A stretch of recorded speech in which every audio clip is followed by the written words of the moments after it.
Hello and welcome back again. Tuning in from RSA Broadcast Alley. Our latest micro interview is with Scott Crawford, Research Director at 451 Research. And we're going to chat about some security industry trends. And Scott used to be my boss when I was at 451 Research. So this should be fun. It's been a while since we've chatted. Welcome, Scott.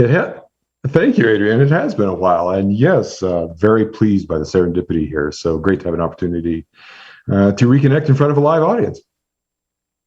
Yeah, it wasn't even intentionally done. I saw that there. I was like, how'd you guys know he used to be my boss? And they were like, we didn't know that. Due diligence, my friend. So yeah, how are things going? How's the 451 team there? Is it still same size? Have you grown? I know 451 got acquired. We have grown. Yeah, we got acquired by S&P Global, the market intelligence business at S&P Global, which has been an interesting opportunity for us. For those of you who are not familiar with S&P or S&P Global, you're certainly familiar with the S&P 500 index, most likely. You may be familiar with S&P Global's business in bond ratings. May not be as familiar with our market intelligence business, which is a business that supplies consumers mostly in the financial industry, but also in non-financial industries with market data, data feeds, market intelligence, and news about developments in a number of markets, including technology, which is the area in which 451 Research plays most directly. So as you know, Adrian, we're an industry analyst firm. We compete with other industry analyst firms for perspective on technology trends, and with my group in particular, trends in information security, where we do that based on speaking to companies, looking at their technologies, survey-based research, which is a big part of what we do, and of course our coverage of M&A activity across the board, where InfoSec has played a pretty major role just in the last few months. Yeah, thanks for giving me a break from all the Forrester analysts. It's just all day long with these Forrester analysts. Anything we can do to help with that. No, honestly, they've given us some great analysts to talk to also, and we've talked about some really interesting topics. So what kind of stuff, being the research director there, like what's exciting to you right now? What kind of stuff are you guys digging into? Well, our point of view is mostly on the market and the technology and industry trends that tend to drive the market in technology product vendors and services. And one of the interesting things, we saw a couple of interesting things, kind of a paradox come out pretty much out of the pandemic itself. So on the one hand, while we saw, a lot of organizations saw pullback in budgets just across the board, not just in security, but in different aspects of the organization.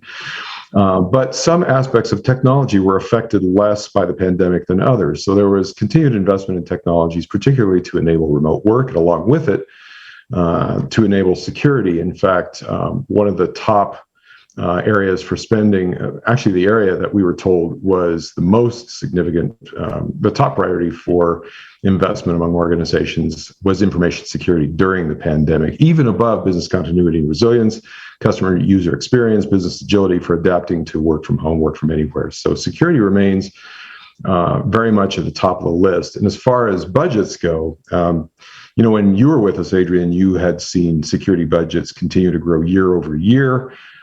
Driven in part by the continued attention paid to security and the priority given it by organizations.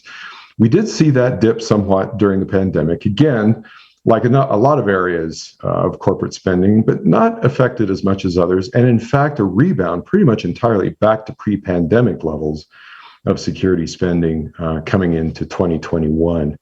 And then on the M&A side of things, acquisitions have just been crazy. Tell us about it. Yeah, you've certainly seen enough of that. And you recall from your time with us what it is on a daily basis to cover individual deals, which is one of the ways we cover that activity here at 451. So on Enterprise Security Weekly, we cover acquisitions and new products and all the M&A spending, funding. So yeah, we touch on M&A news every week and funding news every week for Enterprise Security Weekly. So I'm still tied in. Yep. Yeah. Yes, you definitely are. And you've seen probably pretty much what we've seen. In fact, the past 2 quarters, we've seen more InfoSec acquisitions than in any other quarter in the nearly 20-year history of tracking M&A activity here at 451. Wow. And that pace has continued into the current quarter. And really, the spending, even more astoundingly, the spending on deals in just the first 5 months of 2021 has already shattered the prior full year record for M&A deals. So it's something else. Yeah, and new ones are popping up just as quick as these are getting acquired. I mean, the pace is crazy, and there's tons of places where we need to see consolidation, and then where new stuff is popping up, and it's all we can do to cover it. I mean, we usually have to extend the length of the news segment that we do for Enterprise Security Weekly. It's supposed to be 30 minutes long, and we almost always go over, right, Johnny?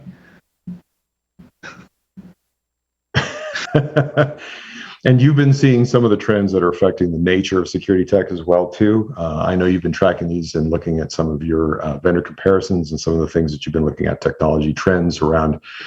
Boy, it's been acronym city for the last few months here around things like Zero Trust Network Access, Secure Access Service Edge, XDR, Extended Threat Detection and Response. And some of these, we've seen being motivated in part by the pandemic, but some of them are related to, if you look at the our friend and colleague Fernando Montenegro, as credit where credit's due, he's coined a term for reaction to current events, and there's 2 terms now that we're in pretty common use around here right now. One of them is MTTSW, mean time to solar winds. In other words, how long does it take those people to make a reference to solar winds? So we made it to 4 minutes in, I think, something like that. Meantime, before it gets mentioned? Yes. It could also be until it happens again, right? It could be used 2 different ways. That might be an even shorter delta. And now mean time to colonial pipelines. So I'm thinking we need a second order derivative of mean time to mean time for some of these events. Yeah, really. Yeah, I mean, we're getting to the point now where, the current big breach is being interrupted by the next one, where we're not quite done talking about the previous one. Yeah. But we've seen some of the trends in technology buying and investment kind of parallel that as well, too. So, not terribly surprising. One of the biggest things reported by enterprises in our survey data has been, increased sensitivity and awareness of phishing attacks, increased focus of attention on better control over access, identity and access management, Zero Trust, of course, being a part of that. But there's some common threads in things like, ransomware attacks, and the fact that, I mentioned the other day that getting domain admin has become something of the functional equivalent of what flat unsegmented networks were back in the 90s. And so attempts to try and more finely grain that has put some brakes on these very widespread and fast-moving, far-ranging attacks like ransomware has really kind of, I think, driven a lot of awareness of what needs to be done in some of these areas. And I think you're seeing the same. So let me ask you a question. You focus a lot on AppSec. Yeah, I assume you're still looking at AppSec quite a bit, right? Mm-hmm. It almost seems to me, I'm curious your thoughts on this, that we've got almost a split in InfoSec where the buyers for AppSec and the people those products are being built for are not traditionally the folks that we think of as traditional InfoSec folks, and the same folks that some of these other categories of products are built for. And that could extend to, the identity side. Generally the thing it has in common is these products are built for builders, mm-hmm. not for your traditional practitioners, which, most traditional security products, it's more of an operational role that you have where, somebody's going to log into a console, click around, look at some alerts, more like the SOC side is diverting out, this way. And then you've got, the DevOps shops, these more modern IT shops, seem almost like they're growing into a different entity, growing apart from the rest of what we see InfoSec doing. I don't know if you see that as divergent or if it's, these things coexist at a lot of companies. I don't know. That's what I'm curious about. Actually, it's a really interesting point that you raise. And I've talked about this and written about this some, but yeah, you're right. So there's a difference between building security and particularly its integration with, more modern development pipelines and how security is factored into the development process, how it's factored into basically the assemble and deploy process as far as things like container manifests and checking container configuration and so on, versus the traditional security operational role of monitoring for events and being aware of activity that bears investigation for potential threat activity, which is typically either post-deployment in terms of operational interactions, so the kind of things that a SOC, a security operations center, would typically monitor for, or in terms of post-deployment testing of applications for things like dynamic application security testing, for example. But the operational side of that, yeah, there has been some, I wouldn't say a divorce, but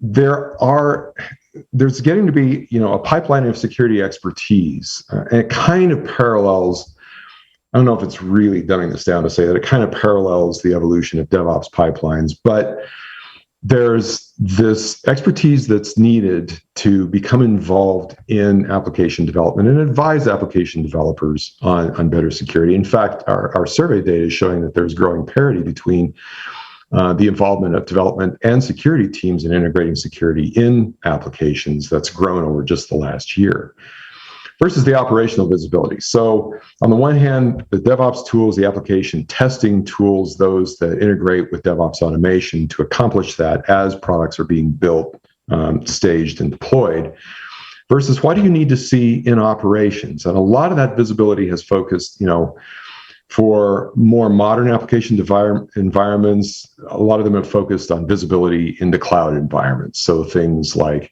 CloudTrail for AWS and similar visibility enablers for other cloud platforms.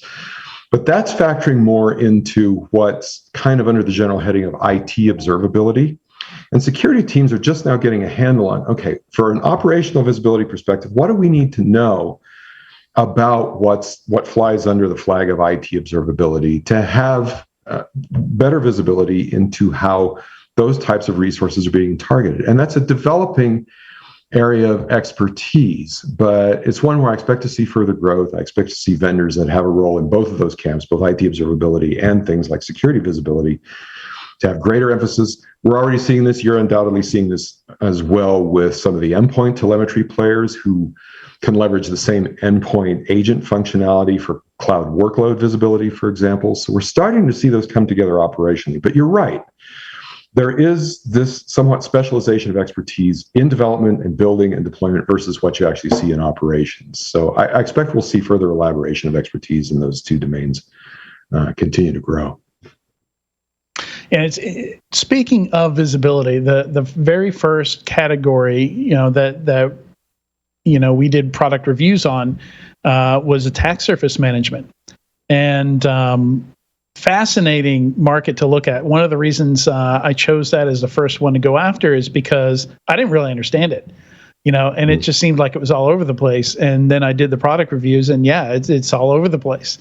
I ran the stuff, the testing against the same resources, actually resources that Cyber Risk Alliance, Security Weekly, SC Media own, and they all gave us something unique. You could literally buy every one of these products, and there'd be some value in having all 9 that we tested, because but it's not very comforting, from a security perspective, because nobody can afford to buy all 9 of them. But it's still a young market. I think the only company, the only vendor we tested that was more than 2 years old, really, or had a GA product for more than 2 years, was RiskIQ. And super interesting market. Some of them would look for data leaks, some of them didn't. Data leak detection seems like it's almost like a sub-market. There's one company that just looks for credential exposures on GitHub and GitLab and public code repositories and private code repositories. A lot of them are very infrastructure focused, and then a lot of them go super deep into the application. Some of them will tell you if you have a SQL injection vulnerability and make you feel like, you know what, maybe I don't need a Tenable or a Qualys for my external scanning anymore. This might replace that. And then, it just depended on who we were looking at. They all dug into, different levels there. Most of them would pull out those components. They tell you if you had an old version of jQuery or something like that, for example. Yeah. I think some of that's a reflection of the nature of just how diverse not even the IT landscape, but the technology landscape has become and continues to become.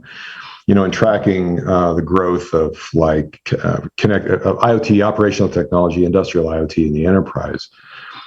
We forecasted last year that the number of connected devices just in the enterprise, not smart consumer technologies, but just in the enterprise would double from, I think it was a little over 8 billion devices to nearly 14 billion by 2025. And that's just one aspect of the landscape. There's so much diversity in IT, let alone in these expanded range of technologies, which is going to continue to grow with the increased availability of high availability network at the edge, the growth of 5G, the digital. So you kind of glossed over something there that they're going to outnumber people. Yeah. You kind of glossed over that, but 14 billion is more than there are people. So we're going to be outnumbered for the first time. I think that's significant. Doesn't the singularity come right after that? Yeah, so shortly after that, we're getting to like this fractal level of digitalization, where we're approaching almost the cellular level of instrumentation, where the number of lines of code in a car it went over 1 million lines of code. What was that? 3 or 4 years ago? I don't even want to know. I don't like to think about stuff like that when I drive. It's incredibly complex, and trying to get a handle on this just as the attack surface. So it's hardly surprising that there's so much variety in attack surface management. And there's close parallels. There's close adjacencies there, which you've seen, that we've seen, the industry coming at that from a couple of different directions already. So just, a few years ago at Innovation Sandbox, for that matter, asset inventory, one sandbox, what was it, 3 or 4 years? Yep. About 3 or 4 years ago, I believe it was. Yep. And similarly, the automation, and you're familiar with this, the automation of vulnerability assessment and controls testing, that's another close parallel to this as well. So, getting a handle on just measurement of the exposure, how to mitigate that exposure. One of the things that we keep an eye on here at S&P is what's the business impact of cybersecurity, and what makes sense to prioritize and what to invest in. How do you actually measure that? But getting a handle on that compared to just this growing scale of exposure, it's just making it harder and harder to really get a handle on that coherently. And the only way we're going to do it is to be able to approach scale with scale, technology with technology, and automation with the extent of automation that we can marshal to be able to get have a hope of getting a handle on that at some point. So technology really becomes pretty important for that. Yeah. How do we know when we've caught up? We keep talking about visibility, and a lot of security, it seems, right now and just ongoing forever, is just going to be us trying to catch up with what IT's doing and what new exposures are there, and basically, running this race between us and the bad guys. Yeah. This is one of the areas, not necessarily just bad guys, but just, all sorts of threats. I mean, some of those threats are just, somebody set that to public.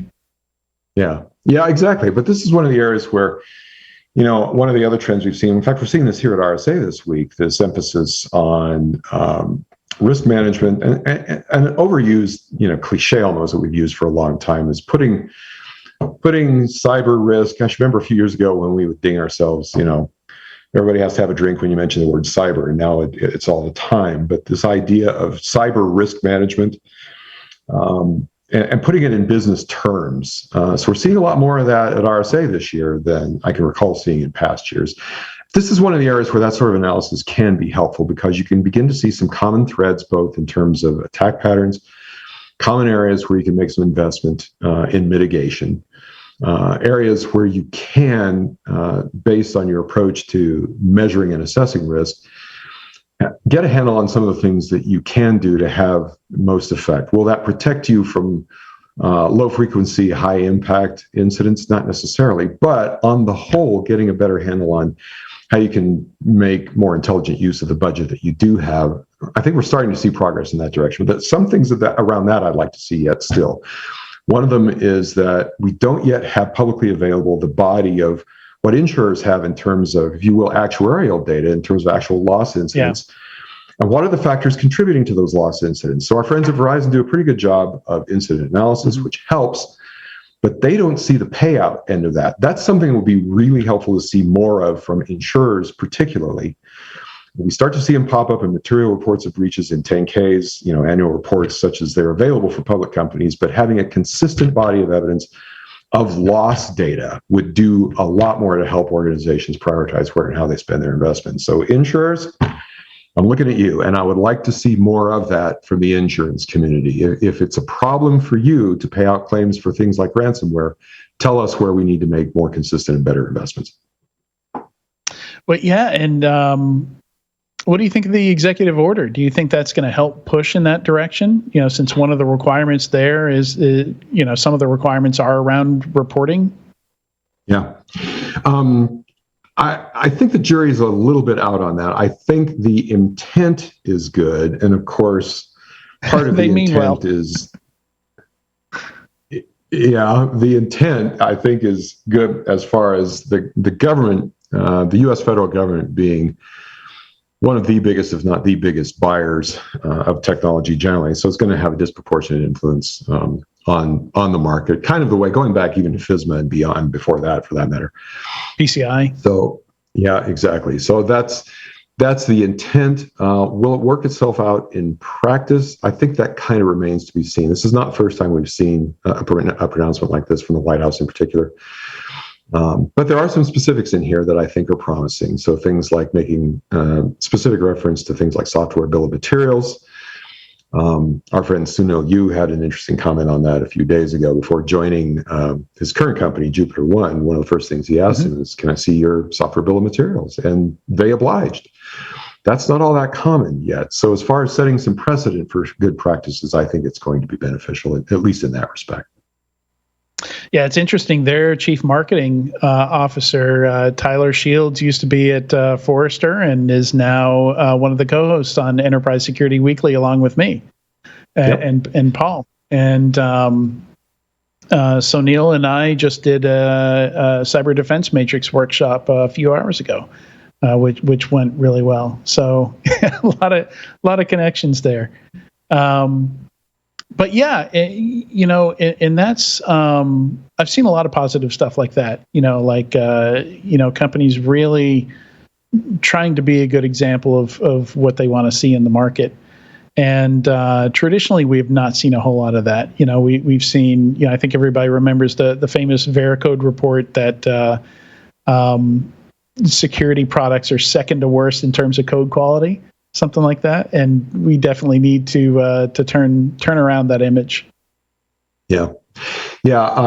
Years ago, when I was working in a company that we'd consider it operational tech today, and they were building remotely digitally controlled flow meters in process industries.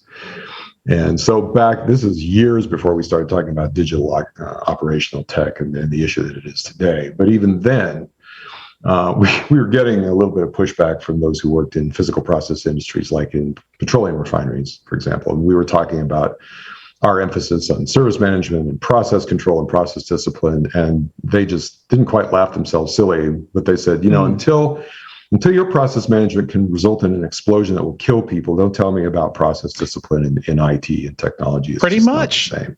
Pretty much. Show me the bodies, and then we'll take this seriously. Yeah, and I think Wendy called that years ago. I remember, I want to say it was David Spark was interviewing her about something, and that was her answer basically. It was like, there's got to be some bodies. Like, people are going to have to start to die before this turns the corner. Which is a little depressing, but if you really look at other industries, other markets, that's what it's always taken. Yeah. It does kind of beg the question of how much does it take? And I don't want to go morbid on this, but, there's nothing like a good incident to motivate change in our industry. Some incidents are better than others. And I worry that the nature of such an incident would have to be sufficiently dire, or at least able to be scoped well enough to be seen as addressable. And what I mean by that is, even with a SolarWinds breach, one of the difficulties of getting arms around that is how far does the web of dependence go in the IT supply chain?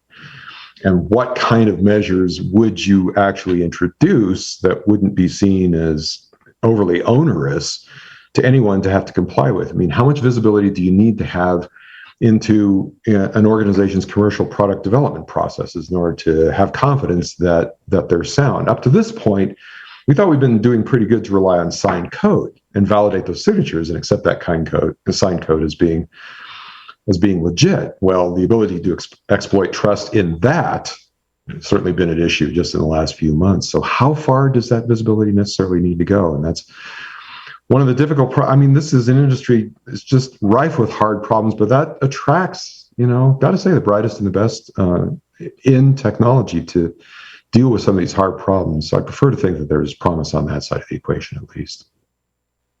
Yeah, and to some extent, we've seen history repeat here. I think the first time we saw somebody get bit for that was might have been Bit9 in the pre-Carbon Black days when they got compromised just to get us a signing key. Just so that they could, then sign their malware and get it on some other target they had. And those were early days with the state-sponsored attacks here, but what used to be advanced and sophisticated is now routine. And those of us that predicted it back then, like it's, no consolation that we're now seeing that, because it's raised the bar for everybody. And where we used to advise people, you're not on anybody's radar, you don't have to worry about that level of attack. That's gone now. It's completely gone now. Yeah, and so many of the attacks can be opportunistic that you can be considered collateral damage and still be discovered as being a potentially attractive target just incidentally. So, yeah, we saw this. There've been this great divide between the more industrialized attacks versus the more dedicated, what we used to call, well, probably still do, the APT. Well, of course, our friends at FireEye still number things accordingly, but the more advanced persistent adversary, which Nick Selby and I wrote about a few years ago, and Nick resurrected that not too long ago. We still think that way. It really is the adversary who's advanced. And one of the things that we see them do with some of these more recent attacks is we see them get creative about threat modeling from their perspective. Okay, given the state of defense, what would be a good way to achieve the most bang for the buck, if you will, the greatest amount of effect from the least amount of investment and the least amount of causing waves on the surface that would tend to attract attention. So the adversaries are pretty good at that approach to threat modeling. And I think the more that we can be creative about the same thing, the more chance we're going to have for areas where we can invest expertise in know-how in security. Threat hunting is kind of a catch-all for that, but that sort of approach, ever since Rich Badlick started writing about the Tao of security, really taking that sort of approach to the analysis of defense, the analysis of the current posture, I think will help us identify ways that we can continue to move things forward in our industry. So again, I think there's promise, and I think for opening the doors more widely to the best minds that are available, regardless who or where they come from, and giving them at least an opportunity to have an impact on our industry. I think this is great times now for security, and really an awful lot of promise for the future, I hope. Yeah, certainly. As security's become mainstream, I think that's a great sentiment to wrap on. Thank you for that. That's good, more positive sentiment than some of the other places we could have gone. But when you've been around for a while in this industry, you're starting to look for the positive. But I think there's reason to think so. So yeah, happy to do that. Yeah. Well, great. So this has been Scott Crawford, Research Director at 451 Research. Thank you very much for being on with us, Scott. And Adrian is signing off, and I think you'll have Matt next for the next interview, and that will be the last one of the day before we do Business Security Weekly this evening. So I'll be back with you, possibly also with Matt again later for Business Security Weekly tonight. So thank you, Scott. Thanks, Adrian. Thanks, everyone.